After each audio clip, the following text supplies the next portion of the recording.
WBZ's Mike LaCrosse gives us a look at the situation in Duxbury.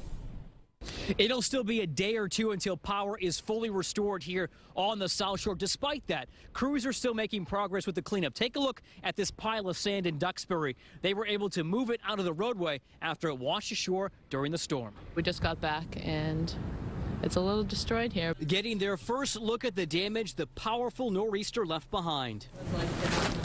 Ryan Williams and her family arriving home in Duxbury tonight for the first time. They went further inland to ride out the storm.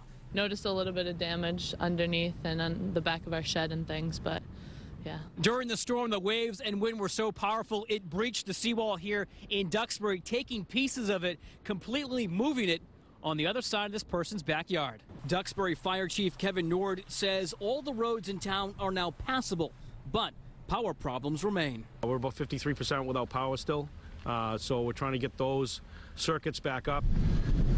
The town of Scituate is also still partially in the dark as crews clean up sand and debris from the roadways.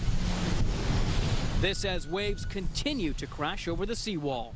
The waves are going over the houses are just incredible. Scituate resident Rebecca Baldessari stopped by her condo to survey the damage. We lost some stuff during the storm. She's not returning until the power comes back on. I haven't seen it this bad ever. And here in Duxbury, the chief says tomorrow they'll be bringing in pumps to get the water off of this road where in some cases it's still up to the mailbox. Because there are still power problems here in town, school has already been canceled for the morning. Reporting in Duxbury, I'm Mike LaCrosse, WBZ News.